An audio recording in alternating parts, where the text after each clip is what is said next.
Почитувани гледачи, вие сте со регионалните вести на телевизија Кис Именада. Во нив ќе гледате. Јавен повик за невработените од Тетово и Гостивар, за обука и вработување на лица за обезбедување услуги на грижа во заедницата.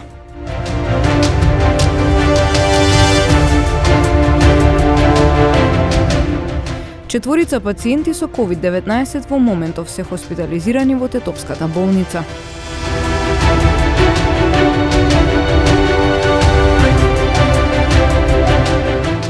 Илјада и 800 сообраќајни прекршоци биле санкционирани на Тетовското подрачје во текот на месец февруари.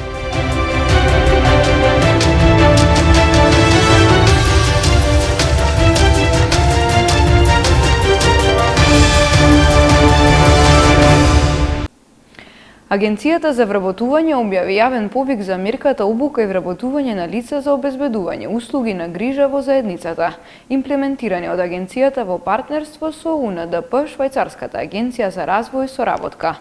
На повикот можат да се пријават сите заинтересирани лица од Полошкиот регион.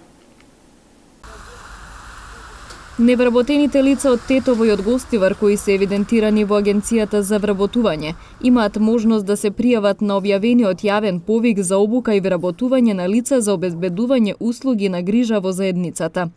За специјален центар кој ќе се отвори во Гостивар преку повикот се бараат вкупно 17 негуватели асистенти, информира Маргарита Милошевска од Сдруженијето на граѓани, ресурсен центар на родители на деца со посебни потреби.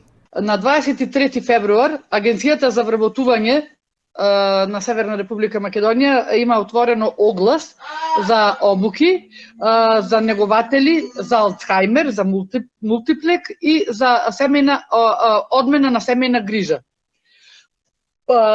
Би сакала да ги повикам вашите жители од Тетово и тетовските општини сите околината, бидејќи ова се работи за регионални обуки. Тука спаѓа Тетово, Гостивар со сите пропратни општини, да се пријават доколку сакаат на овие обуки. Обуките ќе бидат 3 месеци ќе траат. Луѓето треба да изберат дали сакаат да бидат негователи, да присуствуваат на обука за негователи за Алцхаймер, мултиплек или за одмена на семејна грижа. При тоа ќе бидат платени од страна на UNDP, бидејќи ова е проект на UNDP, по 9000 денари месечно и на крајот полагаат и добиваат диплома за сертифициран неговател, што е дипломата е призната во целиот свет. Потоа имаат можност за вработување во ресурсниот центар, бидејќи ние како ресурсен центар ќе ги менаџираме тие негователите, а во Гостивар се отвара Респај центар, каде што ќе бидат дел сместени лица со посебни потреби, а другите негователи што се за Алцхаймер и мултиплек ќе одат во домот на пациентот, на клиентот, ќе биде потребен. Јавниот повик трае до 8 март. Сите заинтересирани повеќе информации можат да добијат во центрите за вработување во Тетово и во Гостивар или во Сдруженијето на граѓани, ресурсен центар на родители на деца со посебни потреби. Четворица пациенти во моментов се хоспитализирани во Тетовската клиничка болница кои се позитивни на COVID-19. Сите се на кислородна поддршка. Во Тетовската клиничка болница вкупно хоспитализирани пациенти позитивни на COVID-19 во моментов се четворица, информираат од болницата. Од нив вакциниран со една доза еден пациент, а нема пациенти кои се вакцинирани со 2 или 3 дози. Сите 4 пациенти се на кислородна поддршка. Имало 3 приеми во последното деноноќие, а едно испишување на пациент. Слободни места според информациите од болницата има вкупно 13. Што се однесува до амбуланските прегледи, регистрирани се 32, а не се регистрирани починати лица во последните 24 часа. За месец февруари од периодот од 1 до 28 на инфективното оделение во Тетово вкупно хоспитализирани биле 43 лица. Од нив 40 биле позитивни на COVID-19. Вкупно извршени прегледи во месец февруари за пациенти со COVID-19 и сомнителни на вирусот на број се 813. Во изминатиот месец пак регистрирани се и вкупно 17 починати како компликација на вирусот, информираат од Тетовската клиничка болница. При контрола на угостителски објект во Тетово санкционирани 7 лица кои не поседувале ковид сертификати. Приведено лице кое се обидело да изврши тешка кражба во Порој. Следуваат деталите од билтенот на СВР Тетово. Вчера вечер од 21 часот и 10 минути до 22 часот и 40 минути полициски службеници на СВР Тетово спровеле акцијска контрола во угостителски објект на улица Скопски пат во Тетово, собственост на 32 годишен тетовец, во рамките на која биле откриени и законски санкционирани 7 лица кои не поседувале ковид сертификати и на кои ќе им бидат изготвени соодветни поднесоци, а против правното лице ќе следува поднесок по член 206 од Кривичниот законник за непостапување според здравствени прописи за време на епидемија. Ноќеска 40 на минути по полноќ во Тетовскиот Порој полициски службеници на СВР Тетово лишиле од слобода 37 годишник од ова село, кој претходно се обидел да изврши тешка кражба во помошен објект од куќа на жител на Порој. При лишувањето кај него бил пронајден и одземен нож. Тој е задржан во полициската станица Тетово и по документирање на случајот ќе му биде изготвен поднесок. Полициски службеници на СВР Тетово вчера вечер околу 21 часот и 50 минути во Тетовско Пршовце со судска наредба привеле 23 годишник од истото село за издржување на затворска казна, пошто бил спроведен во казнено-поправната установа Тетово во Тетово. Вчера во 12 часот и 30 минути 52 годишник од гостиварска Ломница во СВР Тетово пријавил дека непосредно пред тоа на улица Мајор Чеде Филиповски во Гостивар бил физички нападнат од 51 годишник од Неготино Полошко. Случајот целосно е расчистен и против лицето ќе следува поднесок. 43 годишен тетовец вчера во СВР Тетово пријавил дека на улица Димо Гавровски кара во Тетово. Неговата малолетна ќерка била касната од куче скитник. Вчера и 52 годишна жена во СВР Тетово пријавила дека во парк на улица Иво Лола Рибар во Тетово била касната од куче скитник. 1800 сообраќајни прекршоци биле санкционирани на тетовското подрачје во текот на месец февруари. Според полициската статистика е забележано зголемување во однос на истиот период минатата година. Во текот на минатиот месец, полициските службеници на секторот за внатрешни работи Тетово, полициска станица за безбедност на патниот сообраќај, на поширокото тетовско подрачје во редовни 34 засилени и други акцијски контроли, вкупно откриле и законски санкционирале 1800 различни видови неисправности, односно сообраќајни прекршоци, или 113 повеќе во споредба со истиот период лани.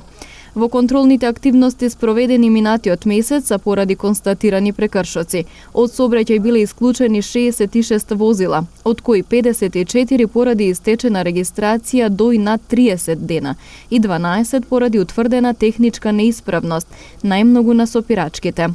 Во февруари исто така од сообраќај биле исклучени и 221 возач, од кои 135 управувале без возачка дозвола, 28 под дејство на алкохол, 46 возачи почетници кои не се придржувале на законските ограничувања за оваа категорија учесници во сообраќајот и 12 со важечка забрана за управување.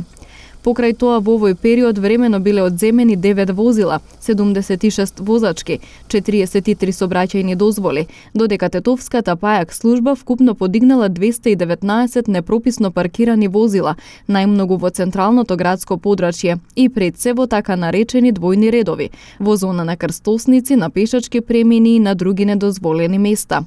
Во овој период биле изготвени 238 писмени предупредувања, а биле организирани и 3 сообраќајни поуки на кои присуствувале 123 лица, претежно пешаци кои претходно направиле различни прекршоци. Најава за продолжување на преговорите помеѓу Русија и Украина. Украинците бегалци и украинците кои живеат во земјава ги опишуваат своите гледишта врз ситуацијата во Украина.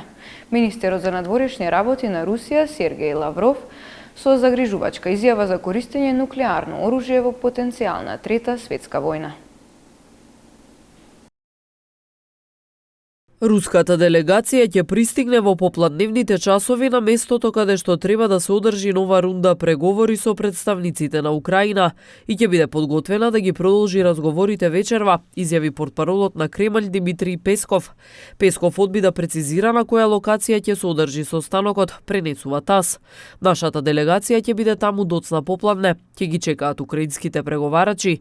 Нашата делегација ќе биде подготвена да го продолжи разговорот вечерва, рече Песков. Украинката Тамила Велковска, која веќе 25 години живее во Скопје, раскажува за тоа како гледа на моменталната ситуација во Украина. Вели дека родителите, роднините, пријателите и се во родната земја. Како ја гледам ситуација? Како знаете кога добиваш прво известување за некоја страшна болест? Значи првата фаза неверување, значи негирање, а потоа тек сега значи доаѓа другата фаза. Значи гневна сум, значи преполнита со гнев на оно што се случи. Постојано контактирам со моите од различни градови се и од различни делови на Украина, кои на жалост сите се обкружени и зафатени со борби. Значи вчера сите беа во шок и неверување исто како мене, сите беа така под действие на страв, меѓутоа мора да признам дека јас повеќе бев вознемирена отколку тие. Значи, они го надминаа стравот и денеска веќе другачие гледат ситуација, исто така спремни да дадат отпор. Значи, никој од моите пријатели, дури и родителите кои се веќе по одминати години не сакат да бегат. Значи, сите се одлучни дека тоа е нивната земја и нема да ја напушта. Значи, ќе се борат. Татко ми, кој има скоро 70 години, рече, додека имам јаки раце, јас ќе се борам.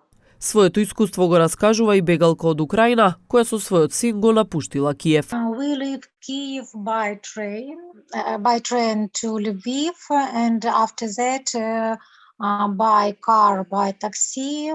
Кога разговаравме, таа и незиниот 12 годишен син се наоѓаа во Словачка. Се подготвуваа да го продолжат патот кон Виена. Незиниот сопруг останал во Киев. I every day constantly see the news, and it is terrible, it is dangerous. My husband stay in Kiev now, and it's very, very, very terrible. Загрижувачка изјава пак доаѓа од рускиот министер за надворешни работи Сергеј Лавров, кој рече третата светска војна ќе биде нуклеарна. Тој исто така предупреди дека таков конфликт ќе биде катастрофален. Руската специјална операција во Украина беше започната со цел да се разоружа сегашниот режим во Киев и да се спречи тој да дојде до нуклеарно оружје, изјави Лавров во интервју за Ал Джезира, а пренесува руската агенција ТАС. Војната операција во Украина, вклучително и во Киев, има за цел да ја разоружа Украина. Русија нема да дозволи Украина да добие нуклеарно оружје, објави Ал Джезира цитирајќи го Лавров. Веќе сме подготвени за втората рунда преговори, но украинската страна ја игра играта по наредба на САД, рече тој. Како што истакна портпаролот на Кремљ Димитри Песков, преговорите најверојатно ќе се одржат вечерва.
По завршувањето на регионалните вести ќе емитуваме репортажата за село Луковица, едно од ретките во земјава кое нема асфалтен пат.